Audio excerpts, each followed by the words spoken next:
The streaming. We are ready to go. I'll just do a little quick intro.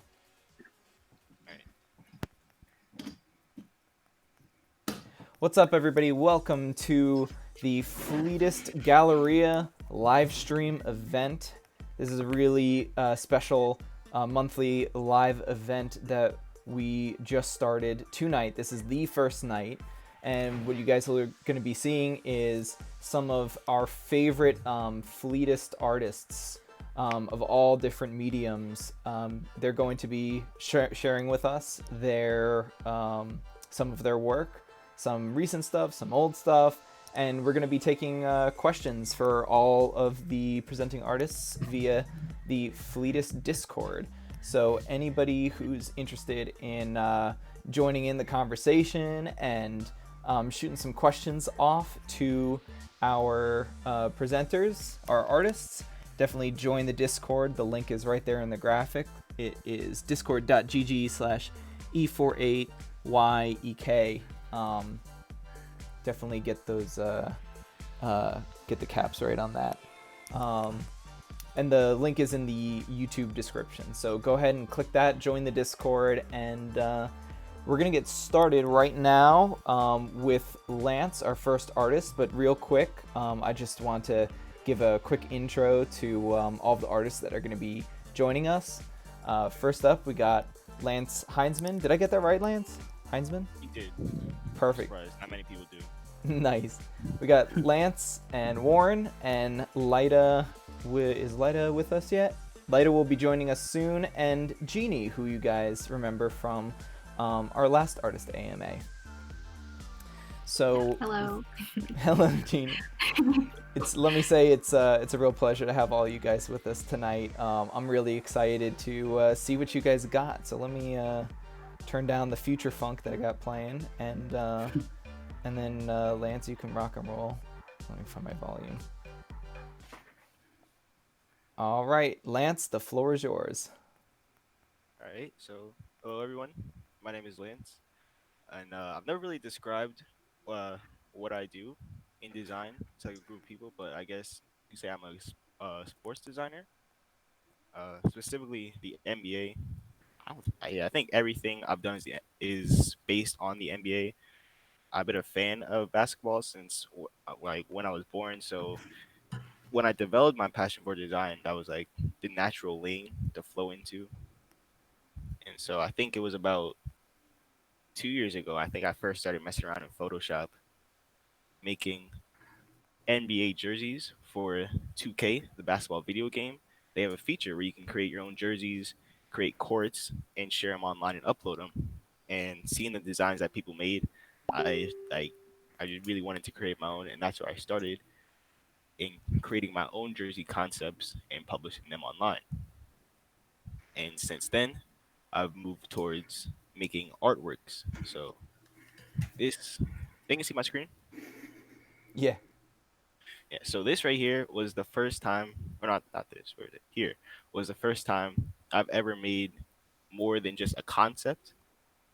And so I took, this is D'Angelo Russell when he was on the Warriors, and this right here is a jersey I designed, and I put him in it, and he has this celebration. It's called Ice in His Veins. So I made his arm icy. I thought it was pretty nice at the time, but seeing it now, about 10 months since I started designing, I definitely see where I could have improved. But this is the first time I tried something other than jerseys, and since then I've expanded in the court concepts. I've made a football jersey before. It's still related to the NBA, but that is what I do. In the future, I would like to expand into logo design. I've messed around a bit with that, but not too much. I made like a couple logos, one or two before, in illustration. I think those are the main things I want to get into in the future.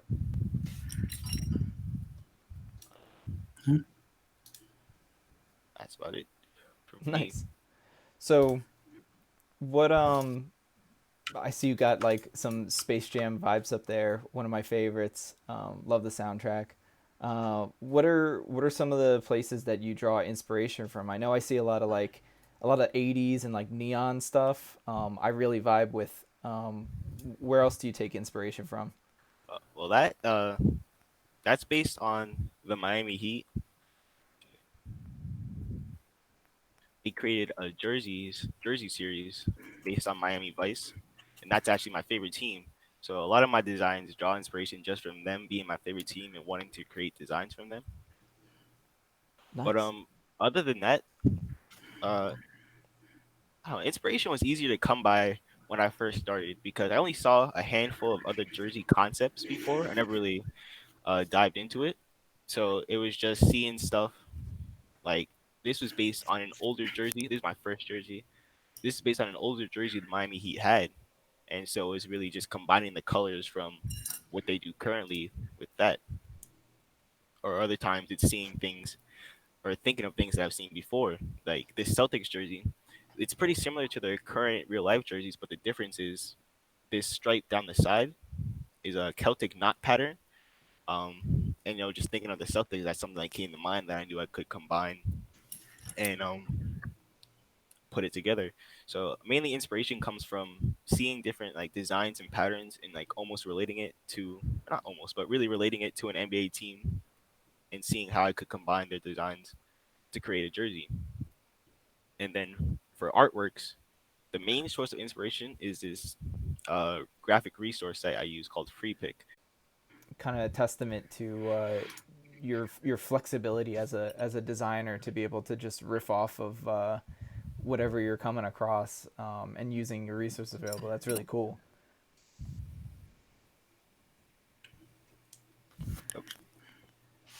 Um, so Antonymous on the Discord server. We all know and love Tony. She asks, Lance, are you excited for Space Jam 2021? All right. I am, but I got a secret to share. I've never actually seen the original Space Jam, not in its entirety. I've seen bits and pieces here and there, but I know that they revealed the Space Jam logo, the new one. I think it was it was like a day ago that they released it, and I got this. It was very very low quality, uh, and I'm not proud of this that I made, just because of how low quality it is in the logo. I don't know if it like comes across well. We're trying to get it out, and you can see like the blurry edges, but that's something. Just the name space I draw inspiration from, and taking this photo of LeBron James, taking out the background and putting him in space. Uh, but I am excited though to see the new movie when it comes out. I'll try to watch the first one, the original, before then. Nice. Yeah. I Yeah. I've watched it so long ago that I can't remember much more than like a Space Jam theme song. Of course. A piece of advice I have for you, because I'm currently in university doing graphic design. If you really want to get into logo design, I suggest you get the book called Know Your Onions. It has every bit of information about graphic design. And also with logo design, you want to keep like practicing quite a lot. You need to sketch quite a lot so that you can get the idea of how to do your logo design. Because even I am struggling with that a bit, but you tend to learn here and there. And there are like thousands of tutorials online on how to do graphic design and logo design, which I think you should pick up because honestly, your artwork design looks really amazing, and I'm quite loving it. And I think you can actually succeed with graphic design as a whole. You said the book was called Know Your Onions. Yeah, it's this book, this one, Oh yeah, because I I gotta read look a that lot up. of graphic design books. Thank you for the tip. I'll definitely look into Mhm. it. Nice. Yeah, Yeah. If anybody wants to share any links in the Discord, feel free. As you're talking and referencing stuff, feel free to send everybody the links to click on, if you so please. We got some more questions. Um, Fleet 00, the mainframe itself, uh, had a comment. Know your onions. Definitely gonna look into that. And also had a question. Where is it? Are there other sports you look to for design inspiration, Lance? Um, not particularly. There's sports that I've wanted to do. Like I've tried a few times to take the NBA and the NFL and like mash them together. I don't know if I still have the file. I might have saved it. Where the Miami Heat and the Miami Dolphins, I was gonna try and take them and combine a jersey using both elements. You know, I think it's more of me just not knowing as much about other sports. Like I know with soccer, um, the way they do jerseys is very different from basketball jerseys. You can just see almost instantly the difference here. Instantly the differences between the two, and the way they're organized. Um, Same with football, baseball, they all have things unique to them. So I think a part of it for me not going into other sports as much is just, not knowing the differences and what would make a jersey good. Because I might do something that works on an NBA jersey, but you do it on a baseball jersey or a football jersey, it looks out of place. So Mm, I see what you mean. Um, White uh, Whiteserd Style 5 on the Discord asked favorite NBA season question mark, aka the squad you had the most fun watching question mark. I've been a Miami Heat fan since I was about 3, and so I just love watching them. But as a whole, in a whole NBA season, the 2016 season was a really good season. That was the season where LeBron James came back on the Warriors. They were down 3-1 in the NBA Finals, and LeBron James came back. Um, there was a lot of big moments that season. We didn't win though, but if it wasn't that, it would definitely be 2013. That was the last time we won a championship. Nice. But just ignore my own team, it would be 2016. Oh, cool. He says, Ahirabo says, Heat and Dolphins would be such a clean combo. Yeah, that's what I was trying to do. I was looking at the Dolphins jersey, looking at the way it was organized, and I was gonna take everything in its place, um, and just replace it with Miami Heat graphics. But I think like the way on this template, the sizing, just like the wrinkles in the jersey, I don't know. I wasn't really feeling it at the time. I was supposed to come back to it and finish it, and then that just never happened. But I was gonna take everything where it is and replace it and kind of mash it up, and then do the same on a basketball jersey, where everything where it is on the basketball jersey, on the Heat jersey, I was gonna replace with Dolphins graphics. Show both of them. Oh, nice. Since then, I've been working on other stuff.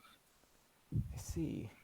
Antonimus said, "Man, I agree. What a great season. That was the trades were crazy too. What a Yeah, great everything season that was. The trades were crazy too." Ah.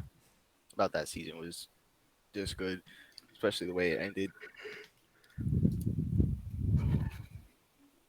Whitesard said, "Word got love for 0708, big Jazz fan, and man, Deron Boone's PNR was looking mad nice." I don't know what that means. I'm looking at it now. I understand. Cool. I particularly am not a sports guy. Although on occasion you'll find me watching clip videos of MLB on YouTube, just because one time I clicked on that, and now I can't stop getting recommendations from I YouTube. figure I watched a baseball video the other day, and it's been in my recommendations too. Yeah, it was something like the video I clicked on originally was um, like the most tense moments of MLB, and it was like pitchers like hitting batters with in the face with the ball. So right here that I have on my screen was like the first logo that I think I worked on. Not this main logo in the screen here I'm going around, but these logos on the side. This is for a project I collabed on with another designer. It was an expansion project, so he created an NBA team, created all the graphics and stuff for it. He called it the Vancouver Blizzard. So that more here. So you see, he created this artwork here. It came out really nice. Nice. Nice. I'm actually liking that quite a Yeah. lot. I like the gradients, and it just like it looks luminous. You know what I'm saying? Hmm. So The yeah, this court looks gradient cool. was pretty much the basis for the entire thing. Everything is based around this gradient here. Damn, that's awesome.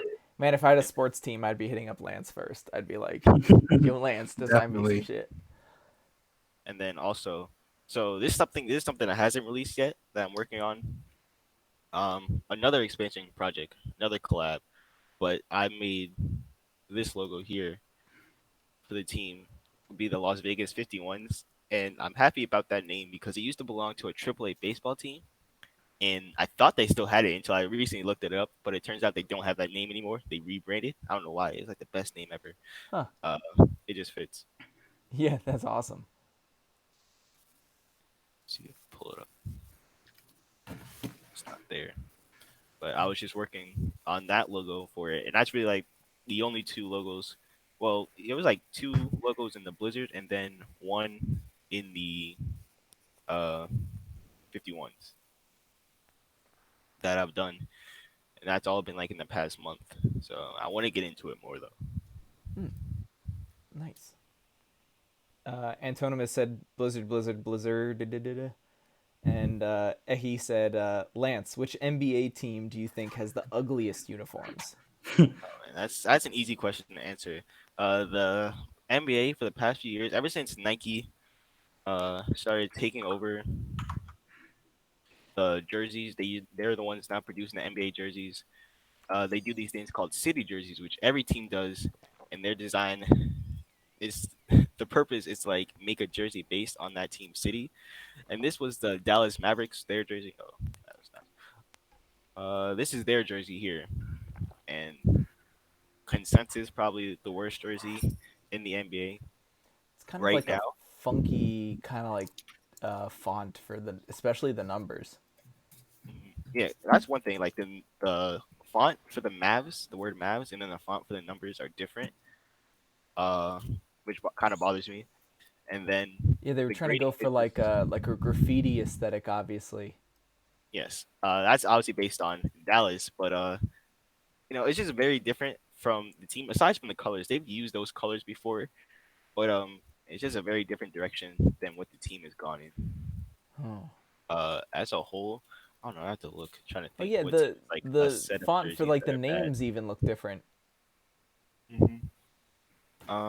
I don't know. I think jerseys nowadays aren't terrible.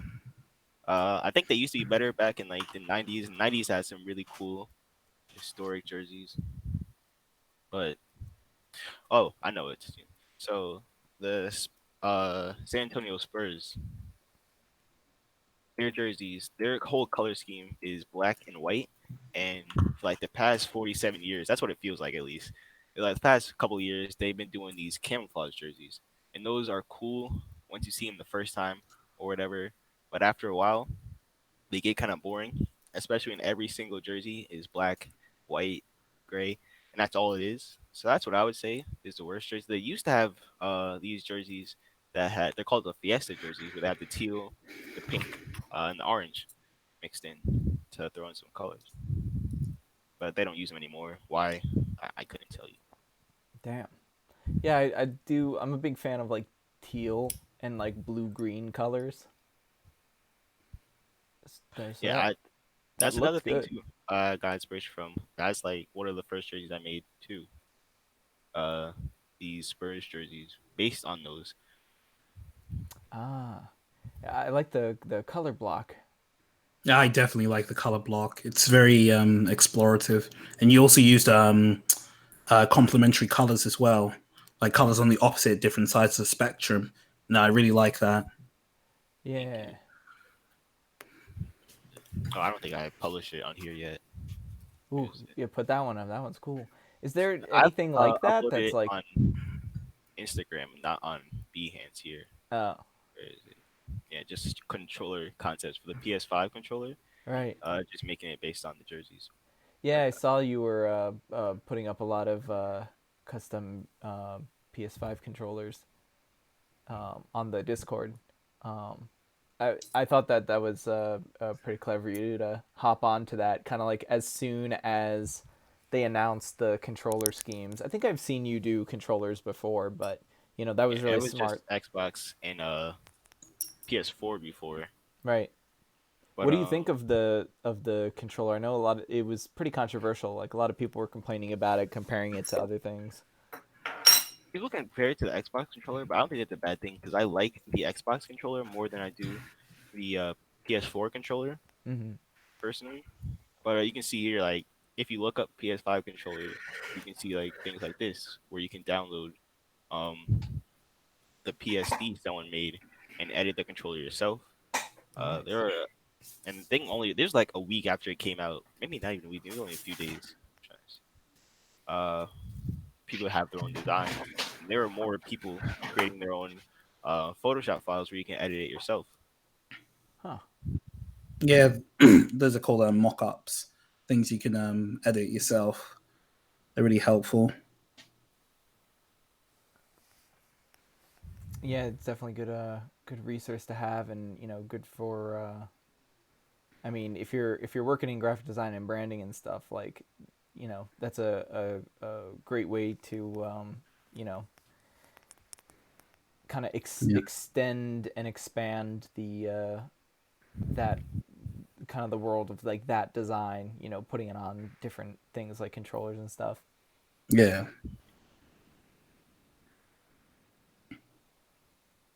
Oh, that's neat. Yeah, all the like the lightning bolts with the really bold contrast of the colors, the blue and the orange and the white, like that really Yeah, jumps I tried out. to make it seem as bold as possible. That's the actual nickname for the Thunder. They had a jersey. I don't think they use it anymore, but it literally said "Loud City" on the front. Ah, Um, and then this jersey here is based on the Vietnamese culture in Oklahoma City. ah, Yeah. So yeah, one thing I try to do as a designer on Instagram, you see people do this thing called jersey swapping, where they take this picture of his name is Shea Gilgis Alexander.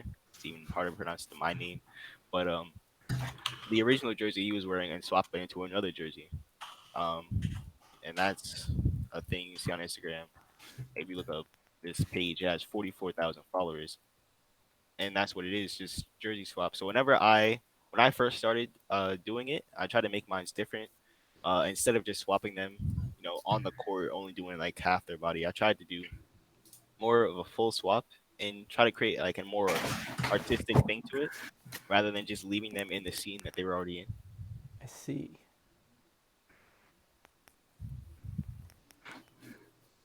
Yeah, that's pretty rad. Got the lightning in the background, the lightning in the design.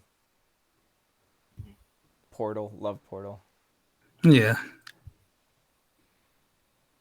So this design is based on Giannis Antetokounmpo, and he was the MVP last year. Uh, should be the MVP this year, but he might not stay with his current team in what is it? Oh, it's next year now. I'm thinking about it, but he might leave them, and so I just got inspiration for him leaving and going and re-emerging in another team here. Oh, Uh, that's really smart. I like the idea. and of course, I made it Miami. Uh, Not only is that my favorite team, but they are actually in rumors to sign him come 2021 when he has to make his decision. So it was kind of realistic, also kind of me to design something like that for my own team. That's awesome. All right. We're getting ready to switch over to Warren. I want to see some of Warren's stuff. Any Yeah. closing thoughts, Lance? Just be sure to follow, at Lance Hinesman on Instagram. Hell yeah. That's it. Be on the lookout for more stuff. Yeah, Newer stuff definitely. too. Post your ats in the Fleet Discord so everybody can click on those. Um, Hell yeah, dude! Really awesome designs. Definitely like you're working really hard. You're always churning these out. Like really awesome stuff.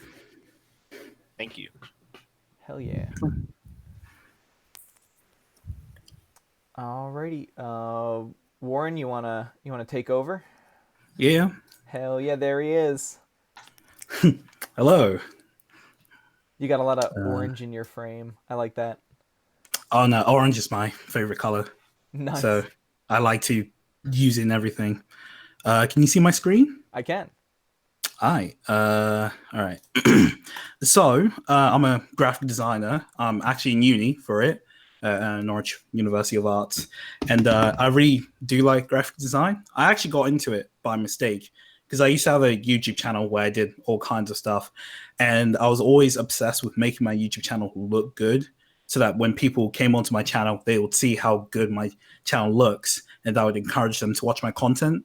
Although now these days I'm not really a videographer, I'm more of a graphic designer.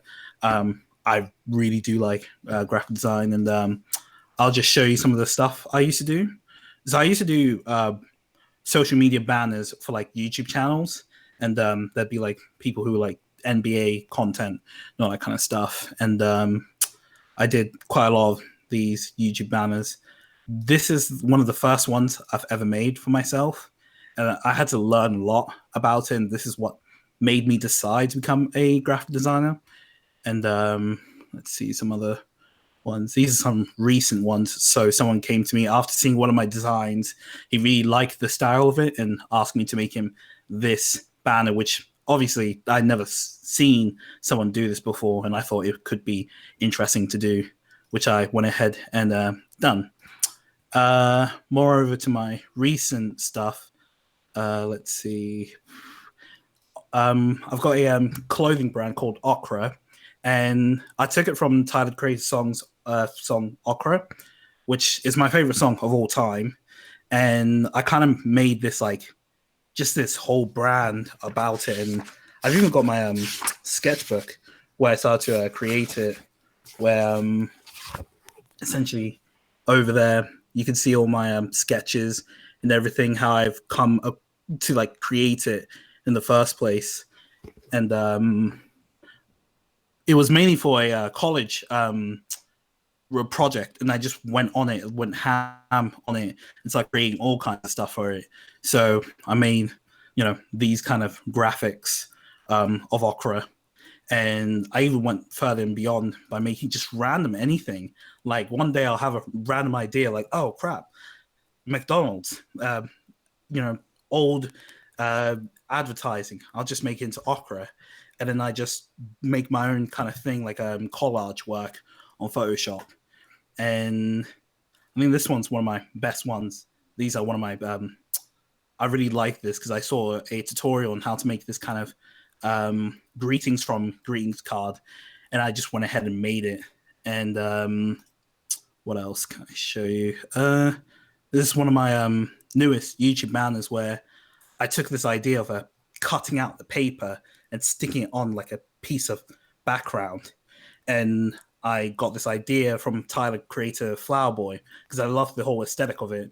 And I went ahead and just like did that and made it into my whole thing. And yeah, you can see in the the paper texture, like as if it's folded, mangled, and it's like cut out. Even like the Did you do that like virtually, or did you actually like print something out? Oh no, all this is on the computer. I did this on Photoshop. Lyta's joining us. Hi, Lyta. What's up? Yo, get closer to your mic. Or turn it up. Hello. Hello. Yeah. Warren's showing us some work that he did. This is really interesting. Go back to the big graphic. This is like a piece of the overall graphic. Oh yeah, the biggest one. Yeah. Yeah, that's awesome with the paper aesthetic. I really liked it. I explored into it because it's what I do. I just explore. This is where I got the idea. So I started doing collage work of Tyler the Creator and just getting random images. Yo, he's got that reference. And I just like put in everything. Then that's when I decided to do collage work for everything else. And then sometimes I get clients who want me to make stuff for them. So I made this for someone. He wanted this Playboy classy kind of style, and I instantly understood what he meant. So I got the butterfly effect kind of thing. I just did all kinds of effects to make it look cool. And one of my most recent one, if we go into my client work, here we go. This one, yeah. This client wanted me to make it. Oh crap! I forgot. It's high resolution. This client wanted me to make him a magazine cover, and he wanted me to make him a logo as well, but he didn't really ask me to make this magazine kind of cover thing. But I just kind of took it into my own hands and made it for him. And I got this idea of having different parts of pictures and putting it all together into this like ripped up piece of paper kind of thing. And I was really enjoying making this. And I even made him the logo for his magazine company, where it's like outside the box. And I kind of got ideas, outside arrows and then the incompleted box, Nice. And what else do I have? Oh, real quick, click that the hide button where it says at the bottom of your screen, it says stop sharing and hide. Yeah, perfect. Thank you. Yeah.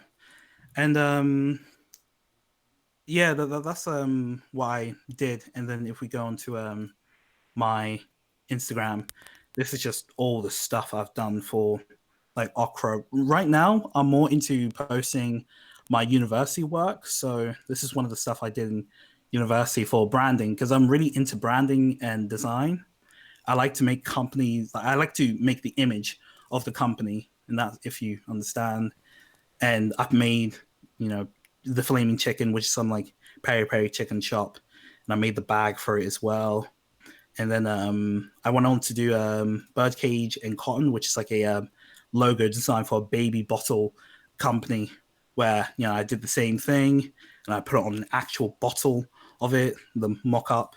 Nice. And then obviously with Okra, I got inspiration from Tyler Creator's Cherry Bomb era, where it's all like colorful, flashy, that kind of thing. High And I really saturation, like, yeah, that kind of style. And to be honest, I made Okra for fun, and people said you should turn it into like a real thing. So I'm in the process of making it into an actual business. But yeah, I've got this like whole colorful aesthetic to it that'll be on like t-shirts and everything.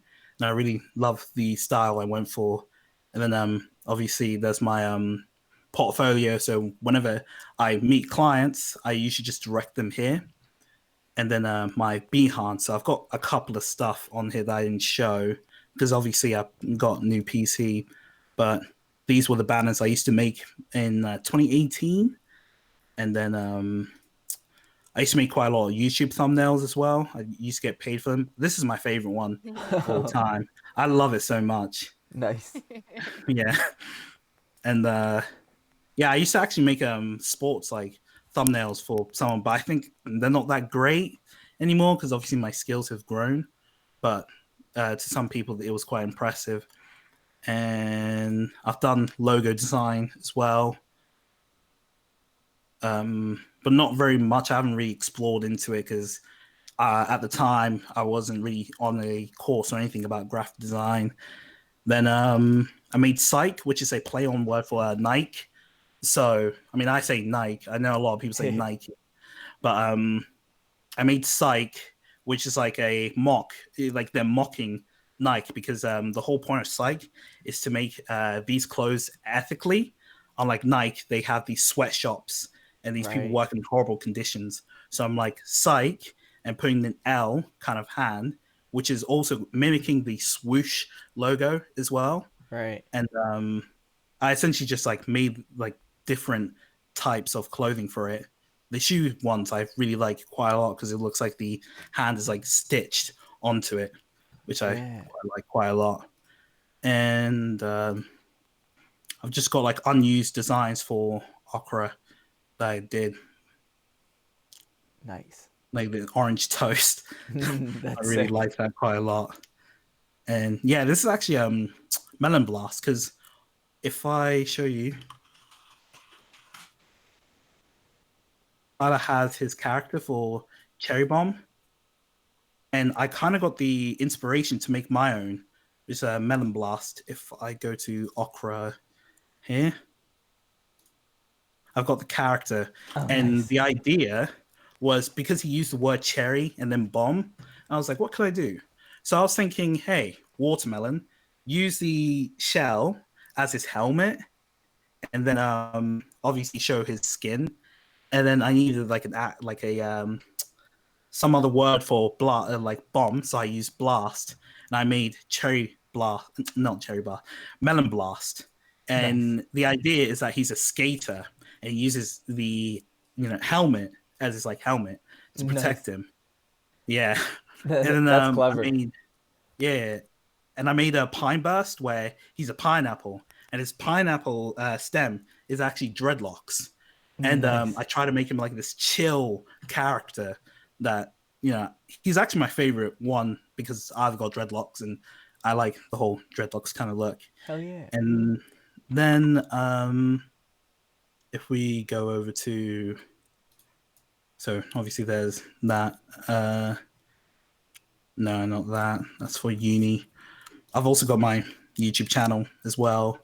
On here, I plan to post things to help other people become a graphic designer, because I think becoming a graphic designer is one of the most greatest things you could do, and it's actually quite easy to get into because I did it with pretty much no idea what it was, and I actually accidentally got into it.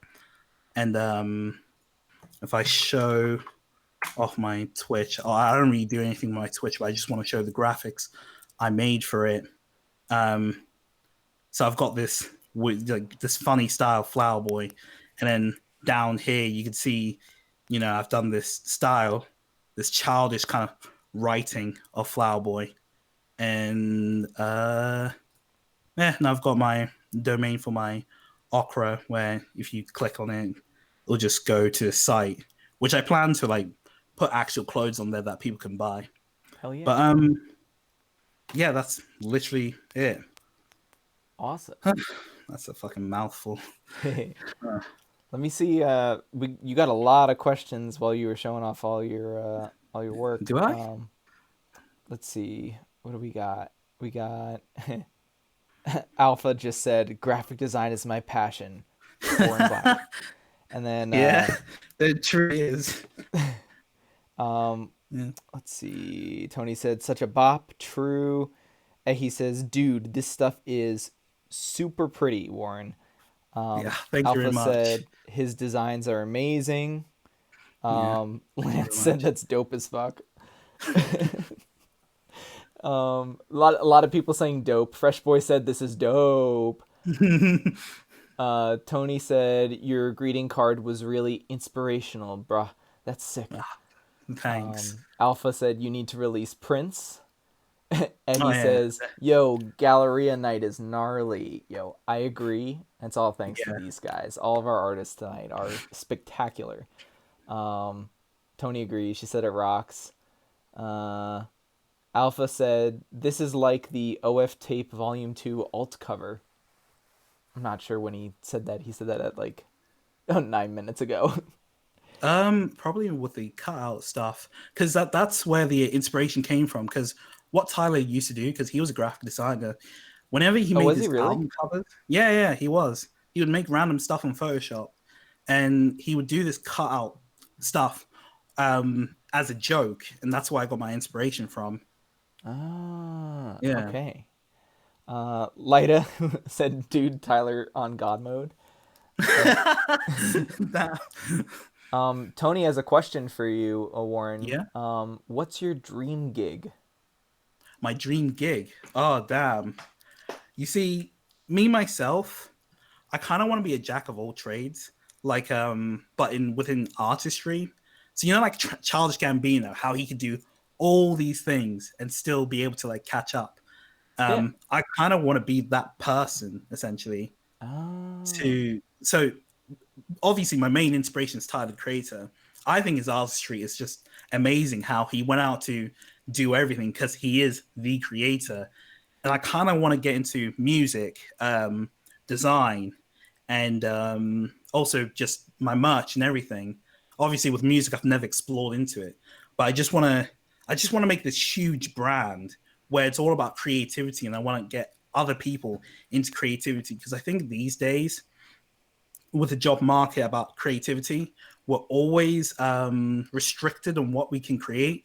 Like my line, my field, graphic design, there's a lot of things that they restrict you on. Like in uni, I'm so restricted. I hate it. And it's like, I love it when I come back from uni and just unleash my creativity. It's literally just my mind unhinge.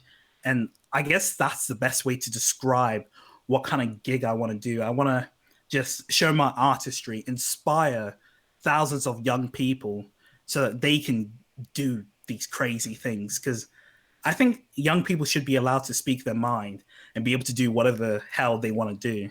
That's essentially it. Hell yeah. Lyta says, preach, snaps. Fresh Boy said, I feel that, man. Tyler and Gambino are super inspirational in their ability to just ... create. Lots of flames from Fleet 00. Tony says, cool, man, true.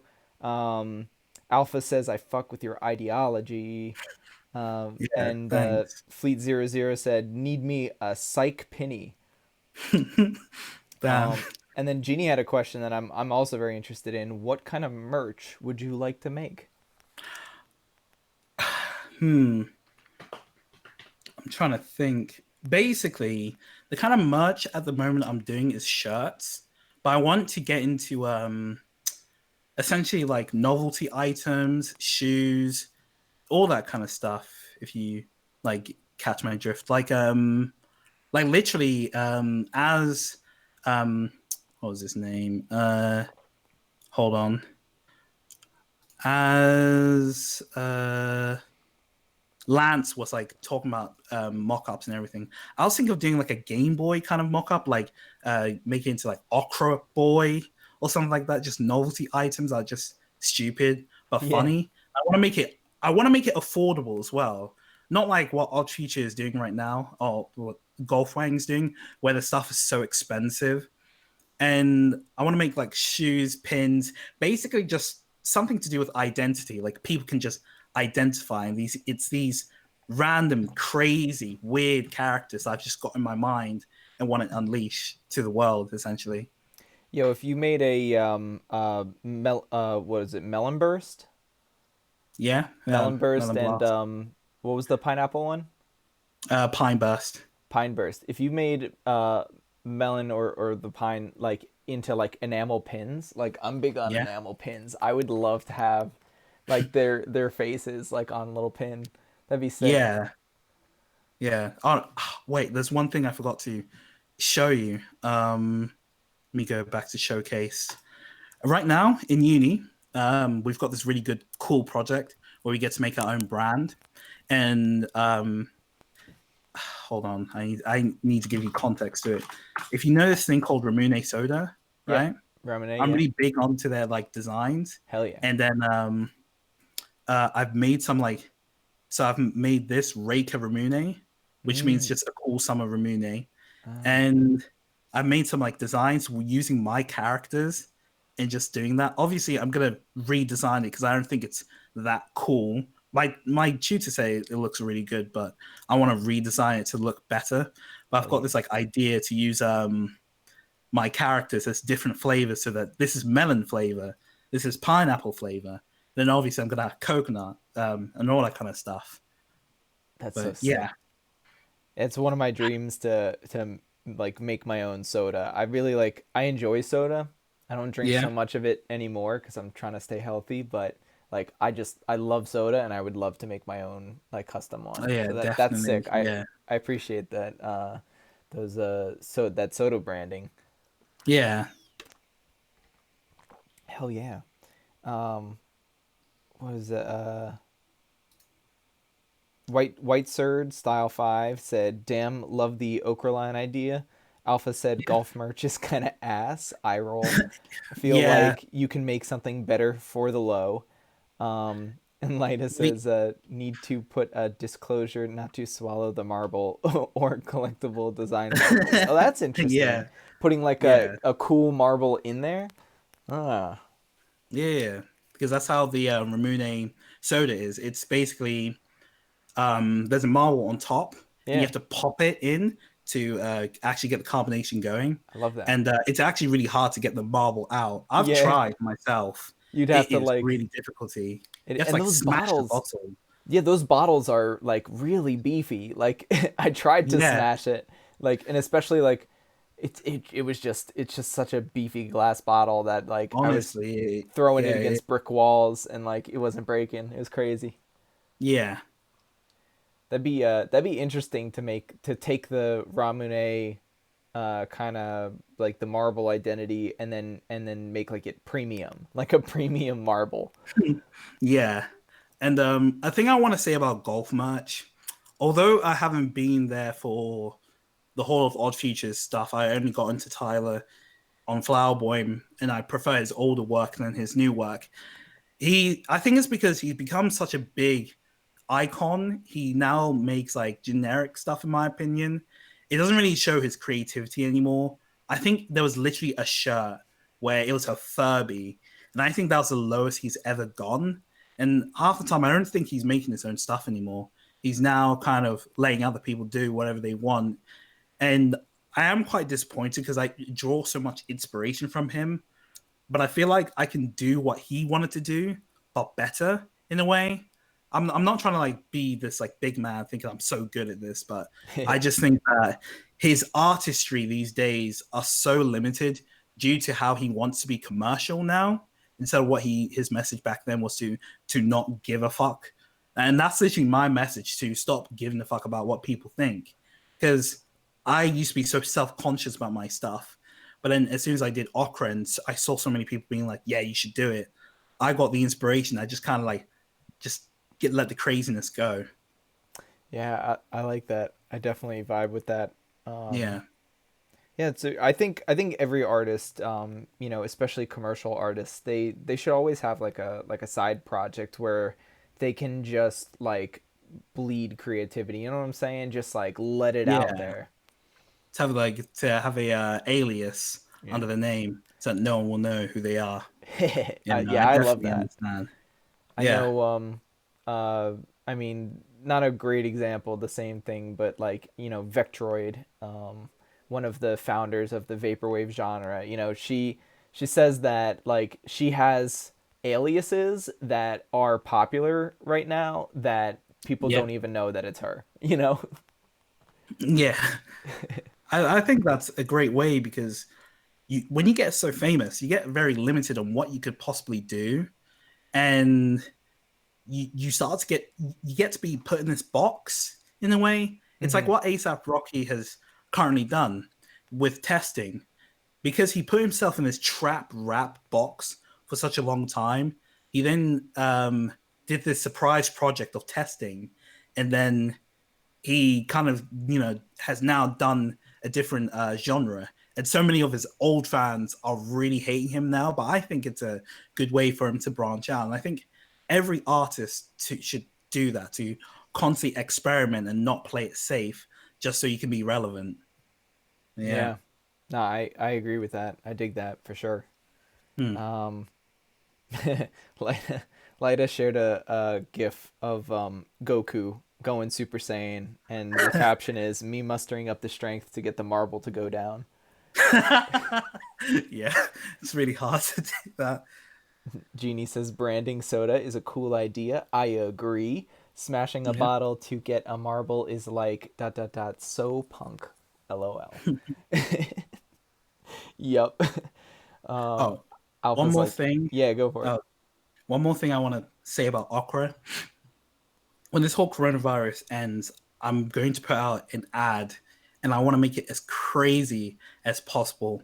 One of the scenes I have is like we get a bunch of fruits, because that's what Okra is based on, and just smash it and do some crazy shit. And just like there's this one scene where I've got someone eating like a fruit, like a watermelon. It's like crude as possible, and I've just got so much ideas that like I just need to write them down. But honestly, that's why I want Okra to be just creativity unhinged, essentially.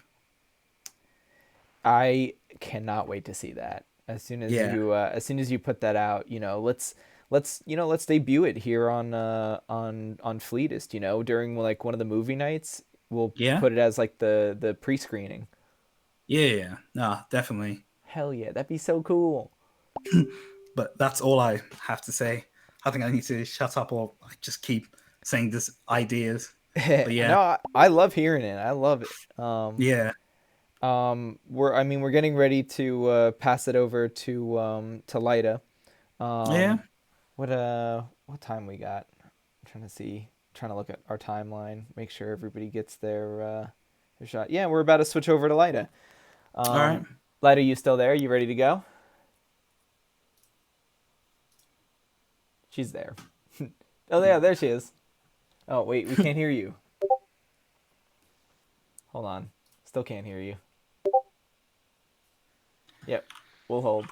While she's getting that set up, Warren, all your stuff is really awesome. I love Yeah, seeing all of your ideas for graphic design. Looking forward to see where you take Okra, and yeah. let me know when you got those the Melon Blast and the Pine Burst pins. You know, if you get those No, made, definitely.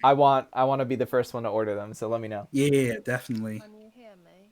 Oh, we can hear you, like a Oh, little bit. amazing. Oh, crap. Okay, give me a second. Sorry, guys. I'm kind of like a grandma. All It's all right. good. Is this working? Oh yeah, that works. Oh, Can you give it awesome. just a Awesome. little more juice? I can pour some juice on it. Oh There we yeah, go. do that. All right, Yeah. you sound good to me. Cool. Awesome. Okay.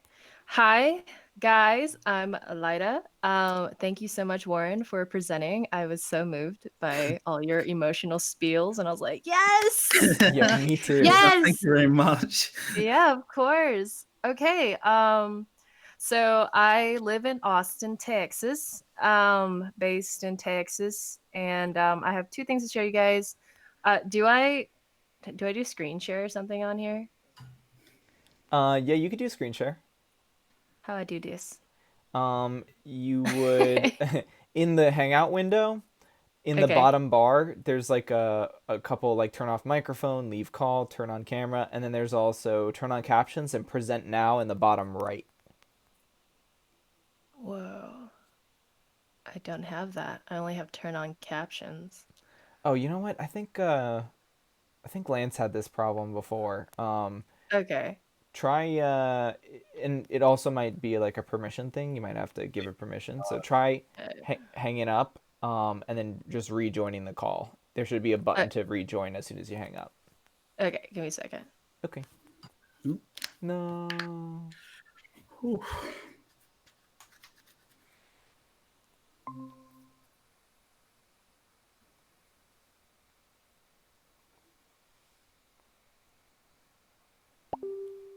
I'm gonna quickly go get something to eat. Cool. It is 2:33 in the morning. Ah, she's back.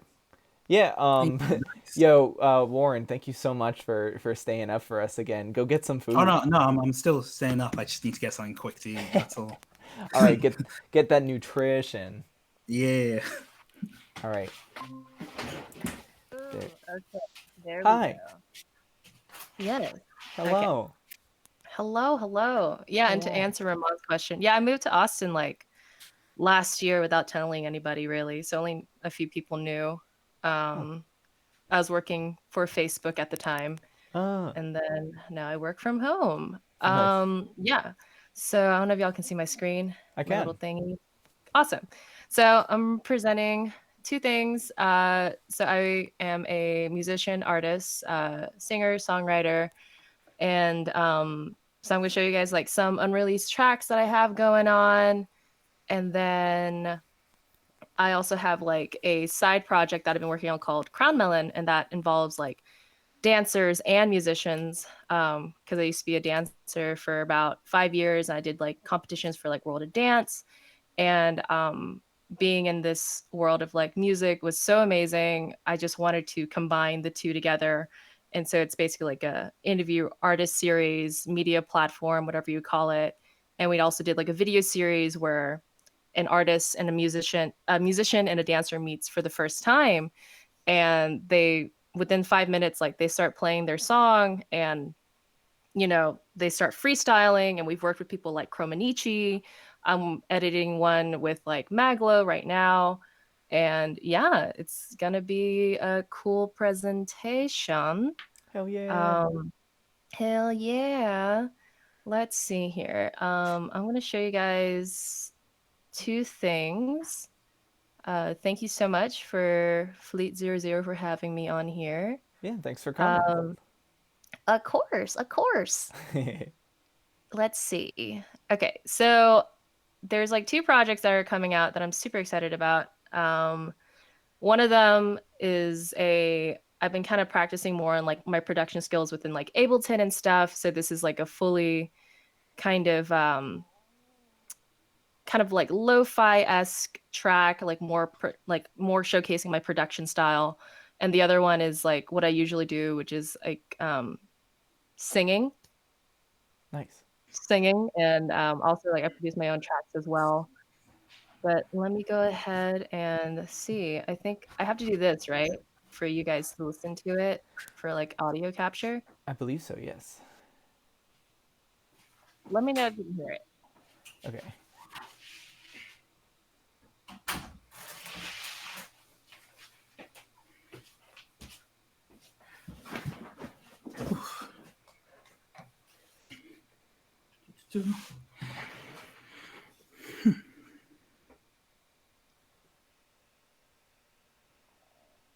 Nope.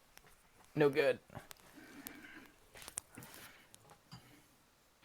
Hold on, let me try and Damn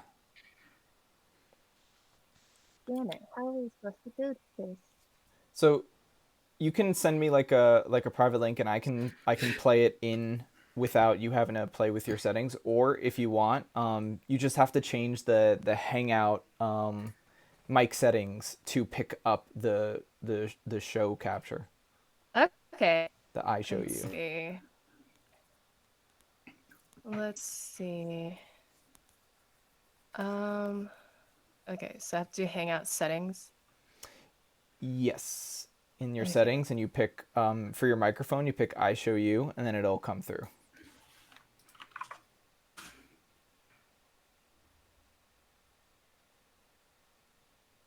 And then the output on your Mac has to also be I show you.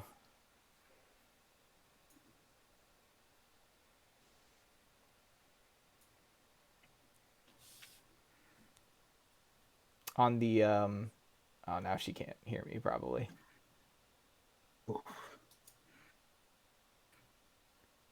Huh.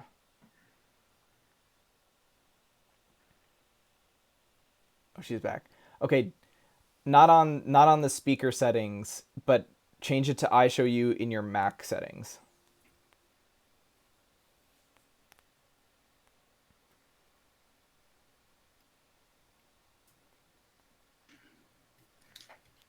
Thanks for your patience, everybody. We're just getting some AV tech happening right now. And then, oh, can she hear me? The output on your Mac has to be I show you.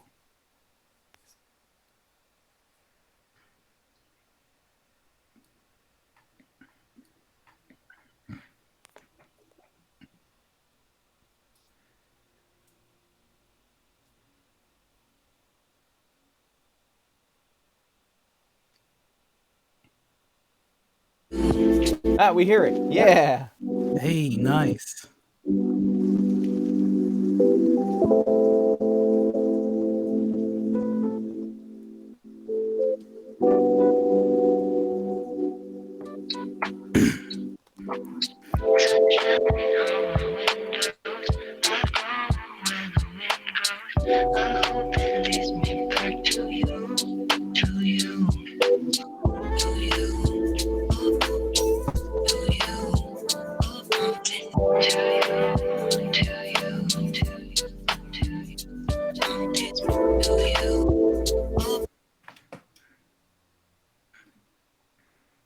Well, Can it you came hear us out. again?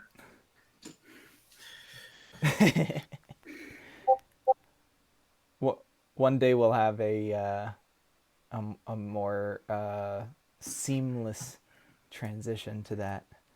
Oh yeah. Perfect. Oh, she posted in the Discord. Oh, that's perfect. Yeah, let me tell her on the Discord. We heard it.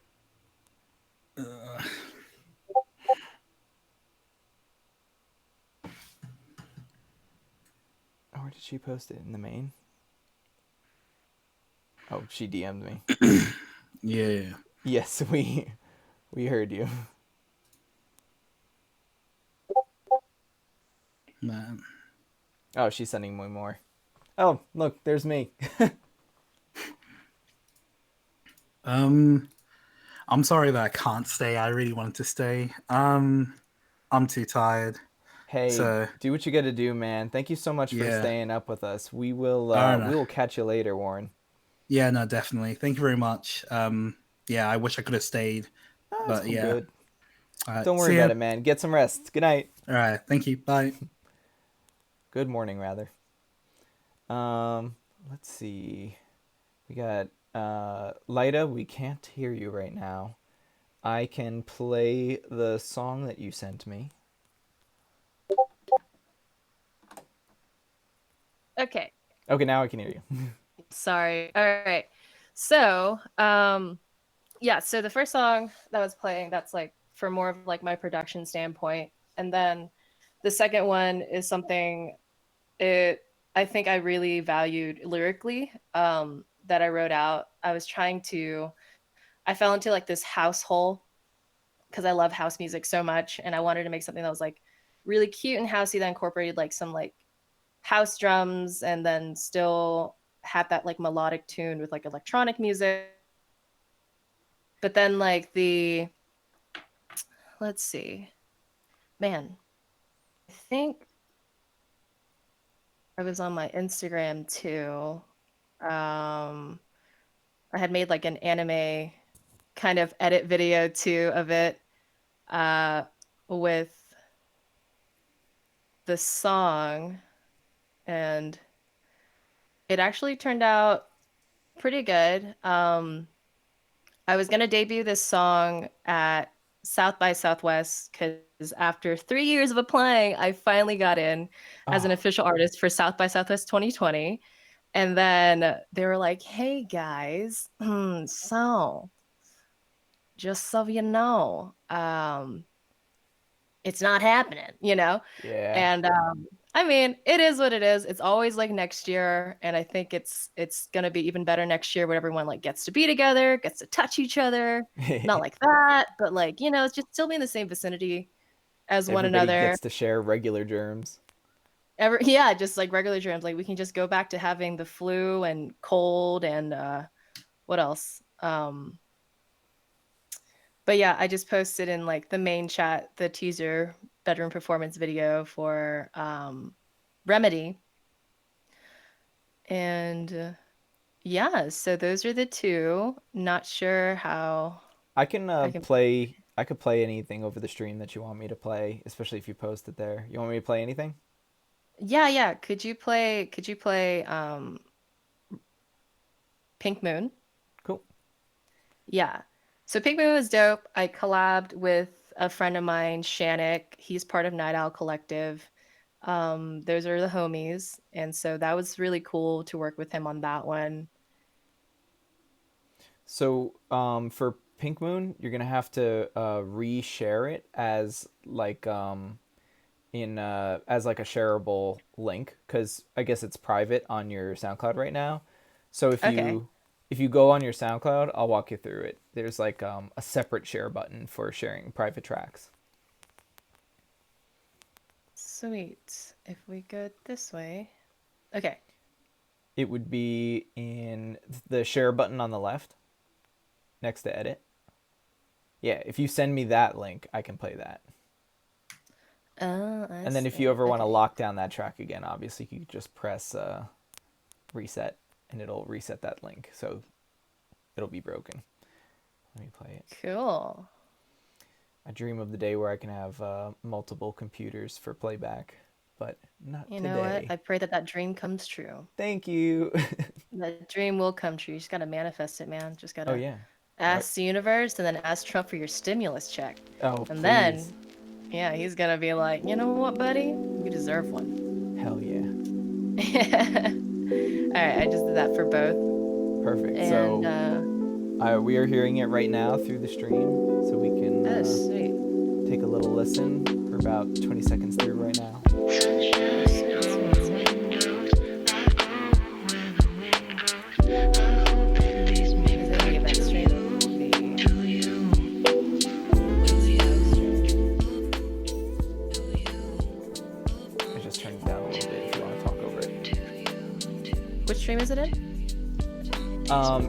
You'll only Oh. be able to hear it through the YouTube. Oh, okay, sweet. Oh, dude, I never got the YouTube link. But yeah, so this is Pink Moon. This is a project that's gonna come out on a little lo-fi compilation label. They're actually from Brooklyn. They're called Off the Scene, and they're really cool with like Inner Ocean and stuff like that. So I'm super excited about it. And yeah, so it's like very minimalist, not too much of like the lyric sad songs I usually make. So I kind of like experimenting with my vocals a little bit. So there's like a little vocal chops. Just transposed like my voice and stuff like that. And then, you know, just all your classic lo-fi materials to make a good sad boy dancing in the rain sandwich Nice. kind of thing. Yeah, this beat is hella smooth. It's got Thank you. everything to put you in that rainy day mood, no doubt. Yeah, so it's also actually like one of the first full projects that I actually completed on Ableton, because I've been so used to using Logic this whole time, and then so when I switched over to Ableton, I was like, oh my god, this is amazing. There's like I can do anything in here. And Logic's great too. It's great for like compositions and composing, but I feel like Ableton was just like a lot more fun. Plus, when I was looking up tutorials, I was like, oh, everybody has something to say about this, and it's awesome. But yeah, that's what I've been doing in my quarantine. I think I made that in like 3 days because I was just like so bored.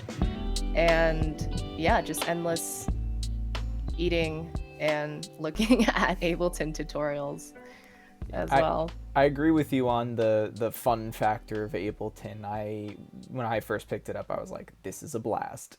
Yeah, I don't know, it's such a playground, right? Yeah, without a doubt.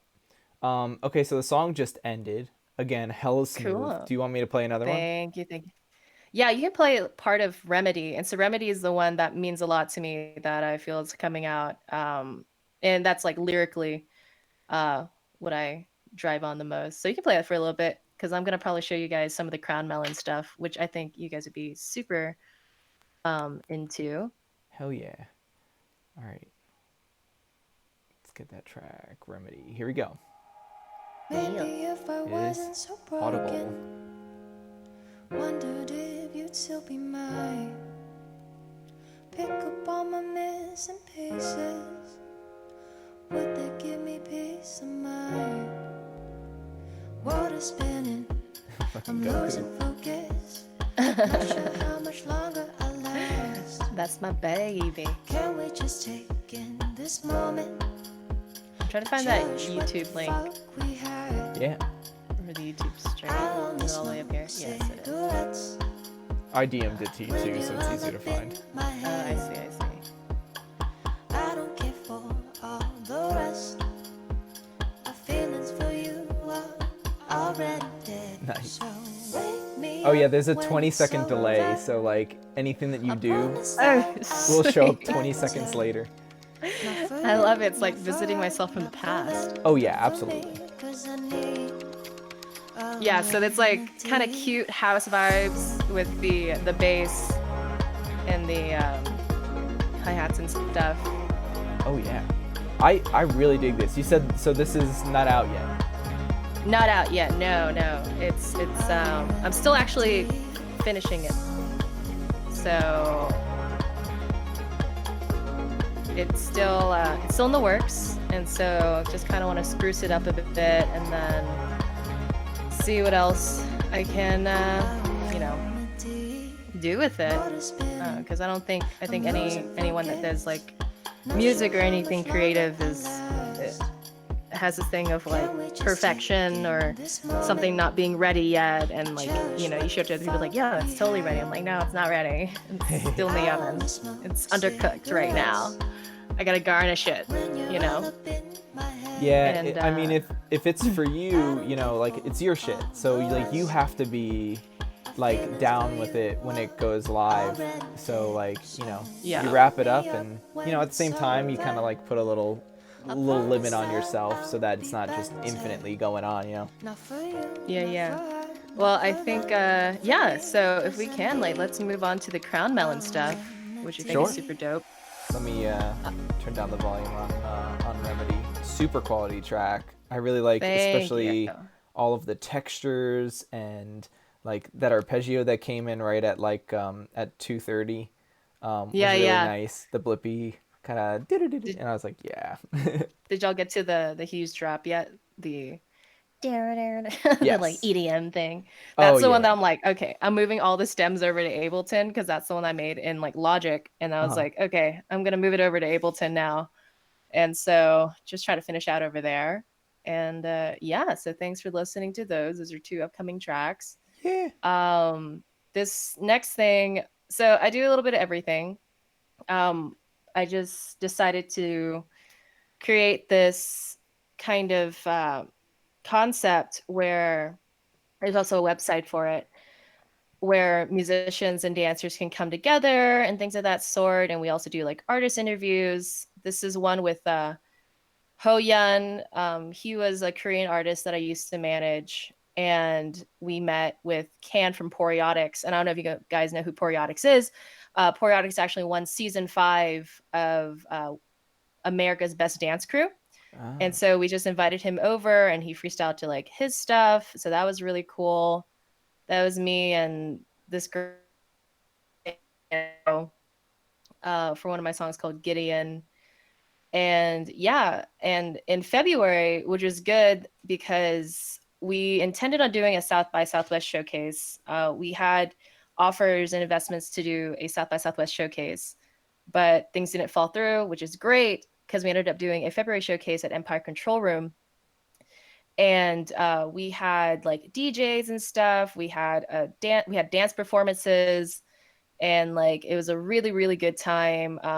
We had fashion designers come in and made merch for us, and we even had like this is Corbin. He's runs Sunset Waves, and so he did it like he performed for us as well. And like yeah, so it was a really weird concept trying to bring two worlds together that do have their own entities in terms of performances, right? So you either go to a dance show just to watch dancers, or you go to a concert just to watch musicians. And so figuring out the logistics of how to combine the two was like totally new.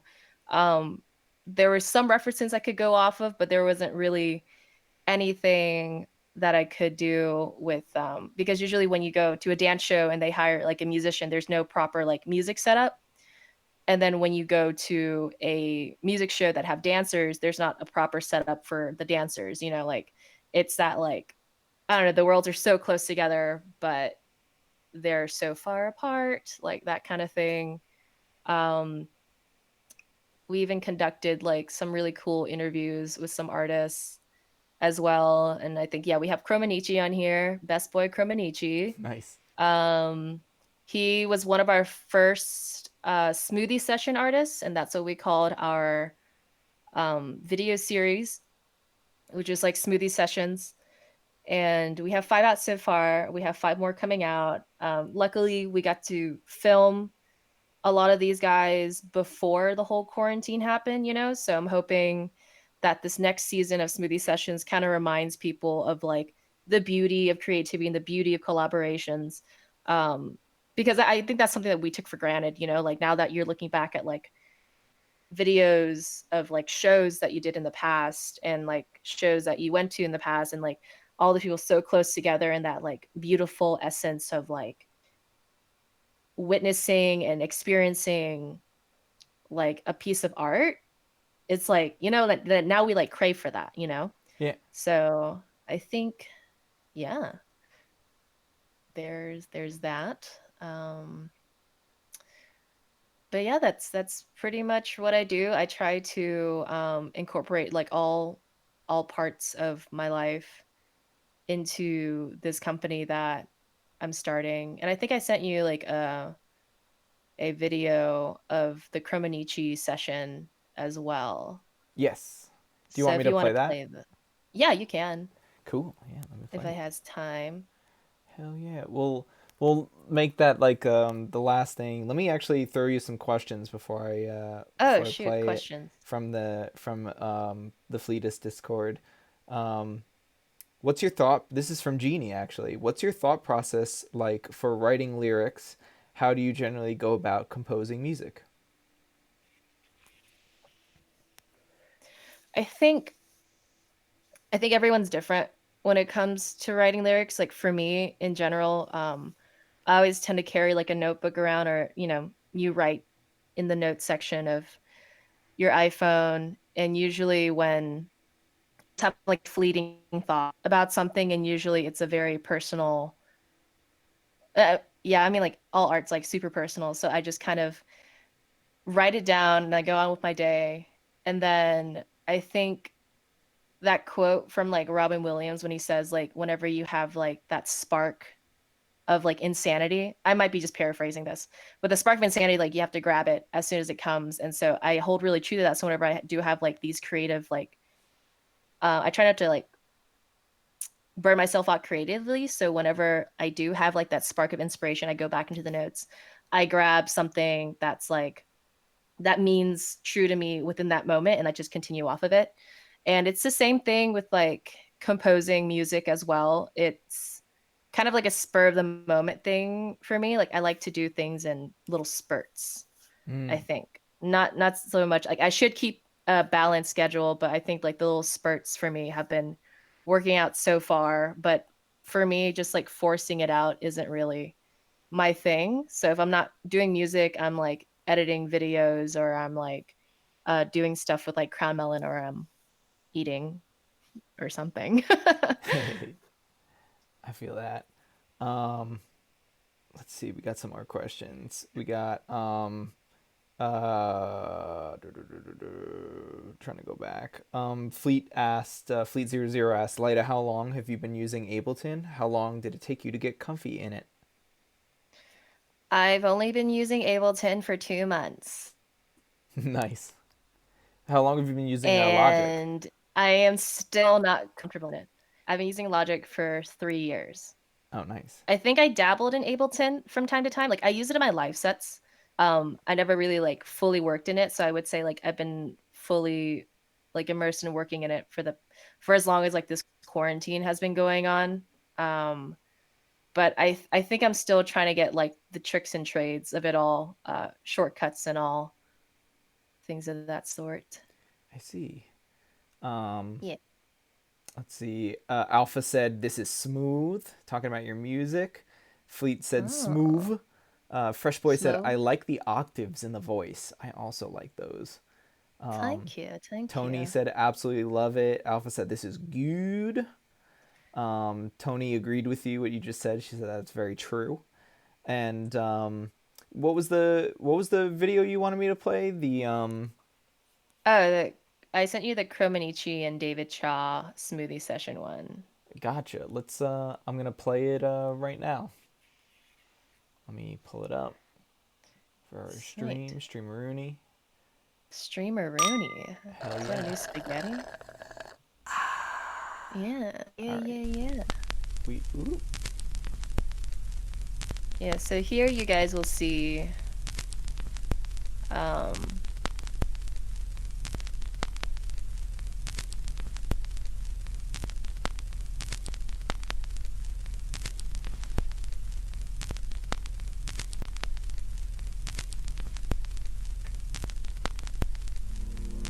All right, audio. The music just. oh, sweet. Yeah, I'm 20 seconds behind. Don't mind me. We're at 40 seconds now. That's sweet. Yeah, so this is one of the very first smoothie sessions that we started. We like borrowed lights from my friend Johnny, and we were just like, all right, we're gonna drive to Dallas, and we're just gonna do this. And then Christian showed up. He's like, yo, so how do we do this? I'm like, I have no idea. So yeah, so David is the guy in the yellow pants, and it's his like very first time meeting Christian in general. Like I just filmed like their first meeting. And Have you ever felt this way before? Yeah, so he's hearing like his song, I think it's Cerulean, for like the very first time. I see. I just want to say it looks like we're having like some frame rate issues on the stream, so it's not like the dancing is not really coming across that well. It's all good. My poor MacBook is struggling through it right now. But we'll have all the links there, so everybody will be able to click on those links. But we can hear the music great. Oh yeah, no, the music's awesome. But yeah, no, like if anyone wants to like check out Crown Melon on their own time, like I highly suggest it. I'm probably gonna like ask other artists on here too if they're like interested in doing like an artist interview and stuff like that, because we're doing like an interview series of like artists that are in quarantine right now. And because I think it'd be dope. So yeah. Let's see. How do I? Yeah. So that's pretty much. Oh, the end of that video was so funny. Oh. Yeah. But yeah, he was a good sport about it. It was cool, and I think it was a good way to kind of combine different mediums together for people to kind of, get to know each other. It's just like, it's like if you have the opportunity to make like a bigger community than what it is, then I like what you guys are doing now. Like, I definitely like, say go for it, Hell yeah. And being in a position where like I know a lot of musicians like were really dancers or was in that community. I knew a lot of like dancers that aren't like musicians, so I'm like, you can bridge the two pretty easily because like they vibe on like one thing, and that's good music, good vibes, and good food in Topo Chico, Korean barbecue. Hell yeah. But yeah, I think that's all I wanted to present. Nice. Yeah, everybody agreed this is a bop. That's really dang cool. And I think with that, Lyta, I really appreciate you coming on the stream tonight. It's been so real, super fun, and we're gonna pass it off to Genie next. Genie, are you still there? Yes. Hello. Hell yeah.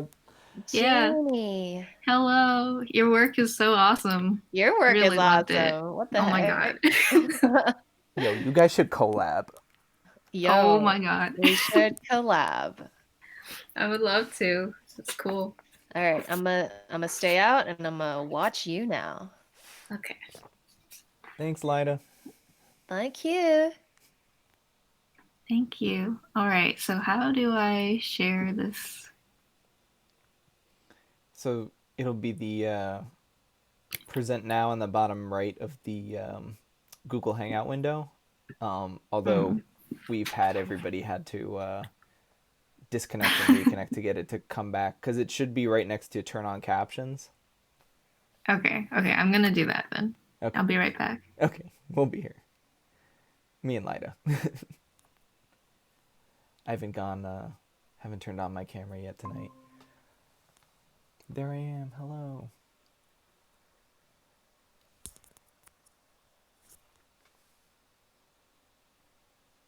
Let's see. We can see it. Perfect.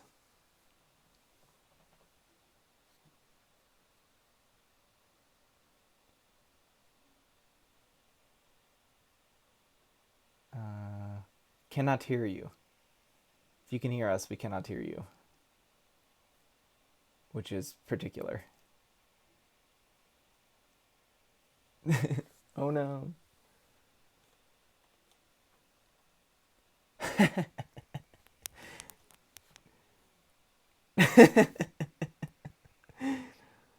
No. I gotta tell her.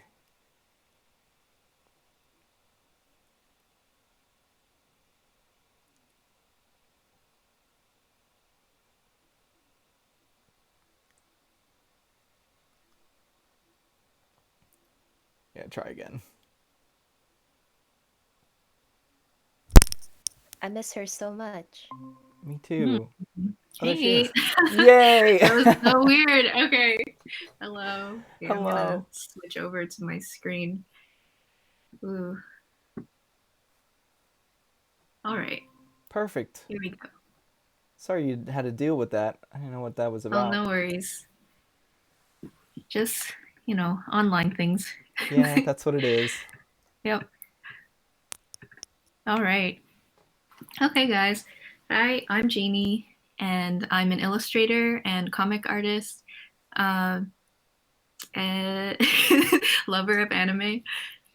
And today, I guess I wanted to show a process of doing illustration using a combination of Photoshop and Illustrator. Nice. And yeah, to give maybe like a background of my work, here is what I specialize in.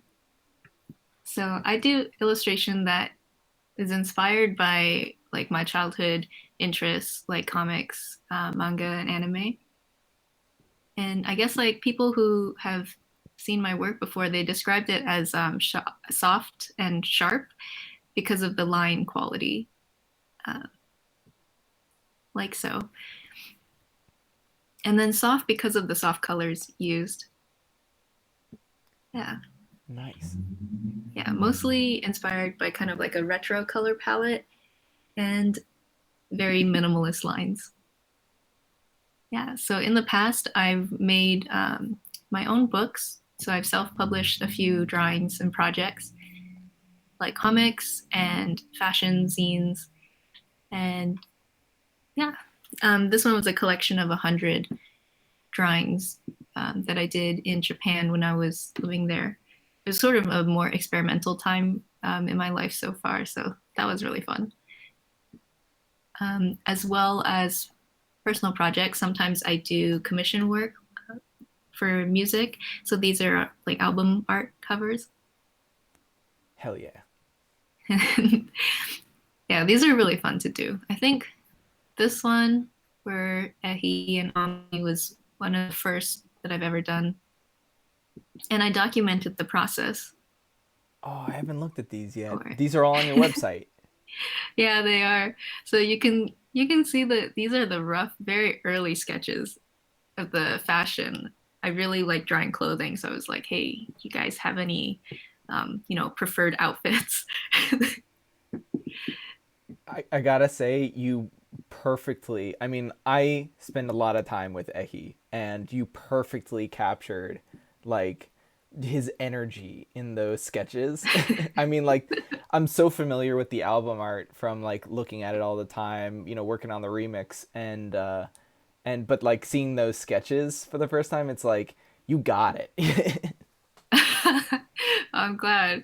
Yeah, it is very fun to work on.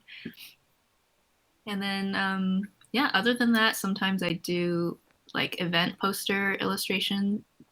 This one was a event in Japan with Maltine Records, Secret Songs, and Zoom Lens. So it was their kind of like, it was a February event, so slightly Valentine's Day timing. That's why it's so pink. That one was pretty fun. And then personal client commissions for like tattoos and like, I guess like memorable life milestone pieces. That's beautiful. Yeah, and then sometimes the last thing, I guess, sometimes I do product design for my own work and for friends too. So they range from prints to little like ephemera, like keychains, stickers, enamel pins, t-shirts, and all that stuff, all that jazz. Hell yeah. I like those enamel pins. Love it. Thank you. And I think because of this, I was contacted by this keyboard company recently. We were in the talks for making like a custom desk mat, which was really interesting to me because I've never done a commissioned work that is like, I guess, that is going to be made into a product right away like this. So today I'm going to show the illustration that I created for this collaboration.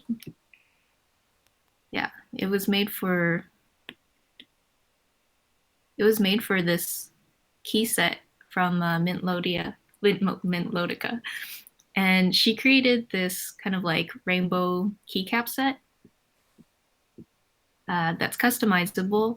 And then I was tasked to create a matching desk mat for the keyboard when it launched. Yeah. So I'm just going to walk through, I guess, like the thought process in doing that. Yeah. If you all are curious. So for this type of job, like an illustration job like this, I usually start in Photoshop. And I start in Photoshop because it's easier to just kind of like do a blue sky drawing and just mess around with concepts right away. So this was the first draft of that concept for the illustration. Is that pretty much like to scale like the size of the desk mat and the keyboard? Yeah, I think so. So this is something interesting that you mentioned, the scale. So when working with, I guess like when working with any kind of visual task like medium, it's good to place yourself in situ, so in situation. And what it really means is creating like a mock-up so you can get the context and scale and ratio of what you're creating versus everything around it and the purpose of, you know, like what it's for. Yeah. Nice. Yeah, if you have any questions, feel free to interject and I can answer.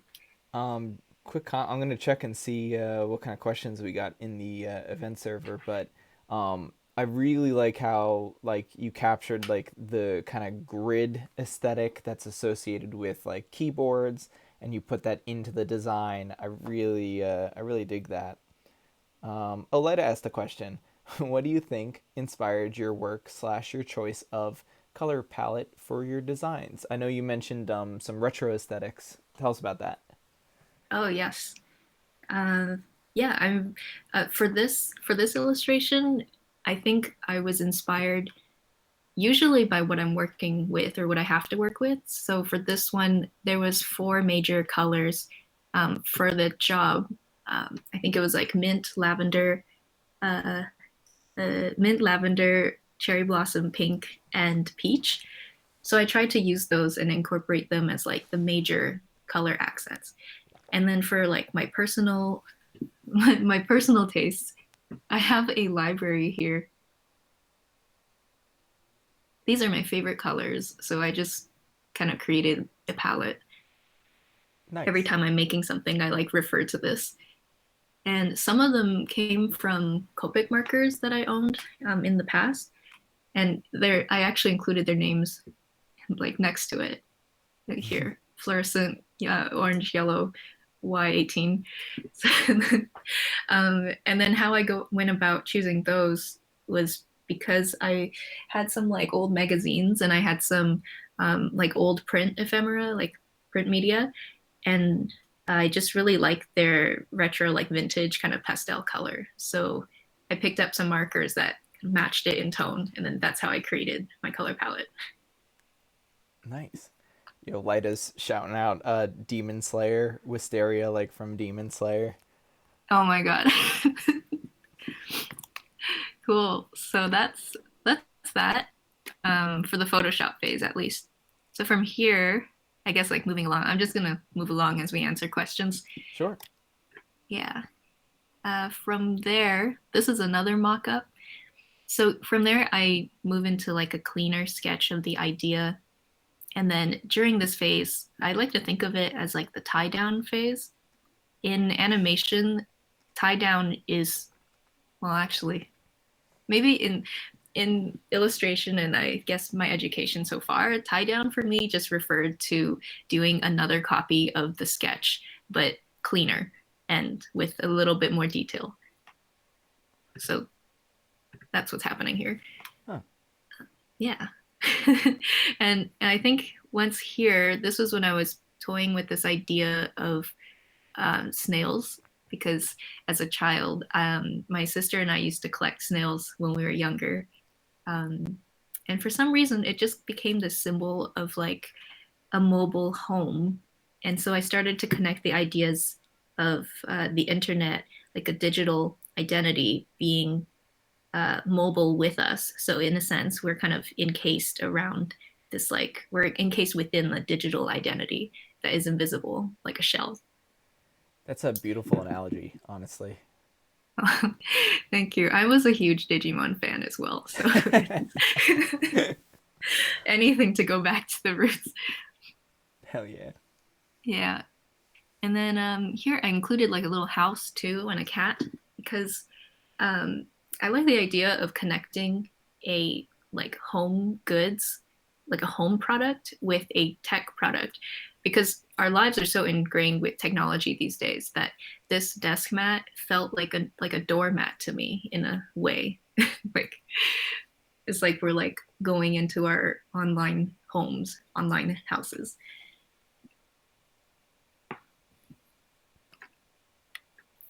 Yeah. That's awesome. I like the tree silhouette there behind it, kind of, and the lamppost kind of brings you into that like little world right in the corner of that design. Is that is this supposed to be like a park bench right there? Yeah, this is like a little bus stop, maybe park bench. And then there's like a utility pole. Nice. Yeah, I was looking at the utility pole. That's sick. There's like tiny little symbols. Yeah.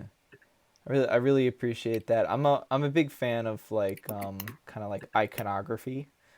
And have never dug too deep into it, but you know, I thought about it a lot when I was designing the Dolphin Uppercut Avenger icon. So all those like little kind of like lion art icon type shapes, big fan of that. The snail looks adorable, by the way. Like, I love the little snail. We had a question about the snail. Somebody asked, 25 Savage asked, "Did you name the snails?" Did we name them? Oh no, we never named the snails, but we caught so many that like okay, we were keeping them inside these little strawberry baskets. I think we were like 6 years old or like 7 or something. So we were keeping them in these little plastic containers, and we just caught so many that the basket wasn't large enough to hold them anymore. Oh no. And, so I'm not sure why we never named them. Maybe because there was just too many. Like we had like 20, so it's just not possible. And we fed them too. We fed them cucumbers. They like the soft bits of cucumbers, so it was mostly like the inner ring. Yeah. And I didn't know this as a child, but I think snails are asexual and they lay eggs. So I don't know, they're born from little tiny eggs. And we thought they were making babies with each other, but I guess we were wrong. I think our grandparents were pranking us by catching snails at night and then like sticking them in the little like container. So we thought they were like multiplying overnight. Oh man, that's silly. It was pretty funny. Fresh Boy said, "Whoa, snail facts." Yeah, lots of snail facts. That's awesome. I wonder, yeah, that makes me think of like, how do you get genetic diversity out of like a population of snails? I guess it's all mutation. Yeah, I don't know. Question mark or ... They're really strange, super funny, weird animals. Oh yeah, I was just catching some snails in Animal Crossing just last night. It was raining in my town and lots of snails. Oh yeah. Oh yeah. Let's see. We had some. Oh, Ehi asked, "How do you go about visual composition? A lot of your work seems so intuitive and appropriate with the spacing." Good question. Great question. I think I can show it during the next step, the next phase of the illustration. Oh, sick. Yeah. Okay, so here's kind of like moving into Illustrator. The reason I worked in Photoshop first and then Illustrator is because Illustrator is a better program for producing products. Because everything you create in Illustrator turns it into a vector. and a vector can be resized at any scale. So you can create a super tiny logo and then blow it up to be like several feet big, and it won't lose any detail. But Illustrator is not very good for drawing fast ideas because the brushes don't have the same amount of like fidelity. So you can't really like work fast and dirty and get ideas out as easily. Okay, so to answer that question, when I moved into Illustrator, I kind of retraced all the line work again from the Photoshop file so I can get the vectored version. And then composing this, composing an image is all about leading the eye. So you're kind of like, you want to make the viewer move their eye throughout the entire piece and not exit not exit too early, so to say. The goal is to have people look at an image longer or long enough so that they like feel connected to it. And there are several ways about this. In this phase, it's black and white. So my only option for leading the eye is just contrast of detail and like blank space, like negative space. So that's why, I guess like, that's why I wanted to have some of the curves change from flat here and then start warping into something on this side. And like directionally it pulls across. And feel free to interject if I'm like losing people on this. But sometimes the movement or the flow can be a little bit less direct, like not like a clear line. It can be a series of points that make up a line. So I have these little like elements scattered throughout, and I guess in a way they form a diagonal line like this, like an arc here. I see what you mean, yeah. Yeah, or a straight line this way, like that. And then this arm up here, you can continue that like movement line like this, curved, and you go into the face. As a general rule of thumb, anytime a person sees another like face, we recognize that as an icon, especially a non-realistic face. Just like anything that can make two eyes and a mouth, we always gravitate towards it and spend a little bit longer time looking at that. So it's, I guess most of the time it's kind of like a focal point, like you're guaranteed having a focal point like that. And to balance that out, I think of focal points as like heavier density, like they have like a higher gravity count or something. So anything close to the focal point is going to be feeling more weighted. And in order for the composition to not feel too heavy overall, I like to balance my compositions with a lot of negative space, kind of like around it or outside of the focal point, like this huge empty space here. Yeah.